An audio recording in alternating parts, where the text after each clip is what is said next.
application and put on the cold.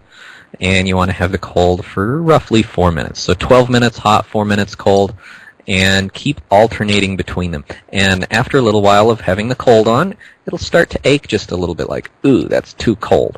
And that's your cue. Take off the cold, put the hot back on. And just keep alternating like that. And I say 12 minutes hot, 4 minutes cold as an estimate. That's a starting point. Some people will leave the hot on for longer. Some people will leave the cold on for longer or shorter. You know, you can modify it based on the signals your body sends you. But that's a base starting point, 12 minutes hot, 4 minutes cold.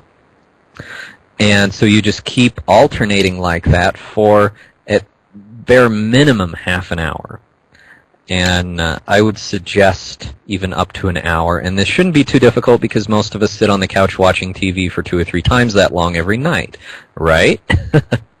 So, you know, when you're sitting down, whatever you happen to be doing while you're sitting, you know, watching TV, reading, playing a video game, talking with your family, resting after work, listening to music, whatever you're doing, just do the hot and cold when you're sitting down doing whatever you're sitting down doing. And try to do that for a good hour if you can, and alternate back and forth. I had a friend in high school who actually did this at my suggestion and was able to avoid knee surgery for a year or a little more. She would not let it rest. She continued playing soccer, basketball, cheerleading, student council, and I think 2 or 3 other things. And she was a real go-getter. And I think she still is a bit of a go-getter. But bottom line, she didn't let her body rest and recover, so it never could repair completely, but it kept her going, whereas she would have had to have an immediate knee surgery had she not done the hot and cold. So I think she could have gotten much more impressive results had she actually given her body a chance to rest and recover and repair, but that still shows a pretty impressive result that she could go on for that long without doing anything else. So just hot and cold is very, very powerful. And I've had a lot of people who went beyond that and actually did allow their body a chance to rest and recuperate and heal, and they got phenomenal results. Some people had a stubborn pain that had been bothering them for weeks or months, sometimes even years, and just a few hot and cold applications, problem solved. You know, this is really powerful stuff. So that's another thing that I would do. And I would also, as always, look at why is the problem happening. Because you always need to address whatever that is. If it's a blood clot, I personally would use cayenne pepper in large doses internally to dissolve a blood clot. If it's a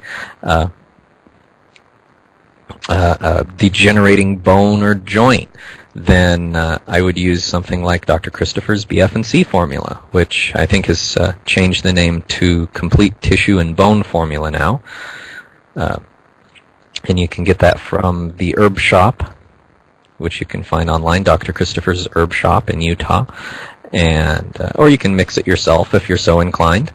And you can learn how to do that. It's very easy. Contact me if you're interested in learning how to do that. And that would rebuild the bone or the joint. And let me see, if sometimes we have emotional issues contributing to physical pain, so I would use EFT, perhaps journaling, maybe hypnotherapy, just depending on the situation.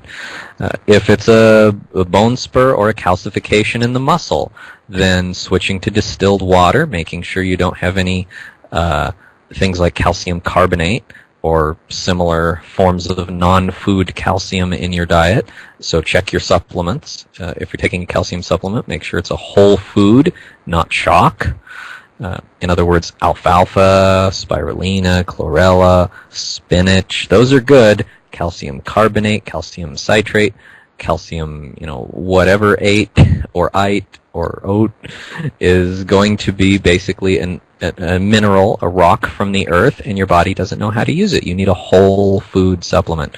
Whole food, something that was once living in the very recent past and has not been appreciably altered from that form.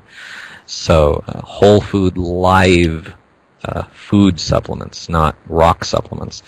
And also check fortified foods. I don't eat anything that has the word fortified on the label anywhere.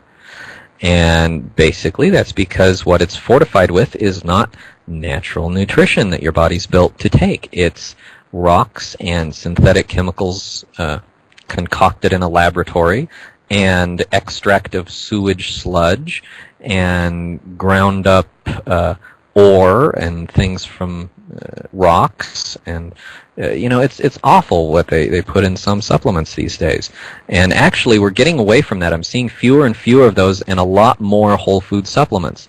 So it should be very easy for you to find a good whole food, basically a superfood, just an herbal superfood that's high in the nutrient that you're looking for, instead of a one